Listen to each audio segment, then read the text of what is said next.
हाँ हाँ। और ये एक बच्चा है जो ना पाकिस्तानी, इसने कैप पकड़ी हुई है। हाँ जी बच्चे, कैसे हैं आप? ठीक ठाक। ये कितने की खरीदी है यार कैप आपने? 50 की। 50 की? मुझे बेचनी है। जी। बेच दो यार। कैसी लग रही है? कैसा लग रहा हूँ मैं? अच्छा लगे। अच्छा लग रहा हूँ। बेचनी है? हाँ जी। बेच दो यार। कितने कितने के लोग मुझसे मुझसे कितने पैसे लोगे? 40 की। 40? आपने 50 की लिए, मुझे 40 क्यों दे रहे हैं? प्रॉफिट रख के सेल करते हैं, फ्री में सेल नहीं करते। आप तो लॉस कर रहे हो अपना।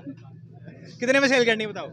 30 में दे दे यार ओए, तुमने 50 में खरीदी है ना, तो मुझे 30 में क्यों देनी है? अब 10-20 एक्स्ट्रा रख के जो है ना वो बेचो। 60 की बेचो या 70 की बेचो, 30 में क्यों बेच रहे हो? अब बताओ कितने की बेचनी है? बताओ बताओ बताओ कितने की बेचनी है?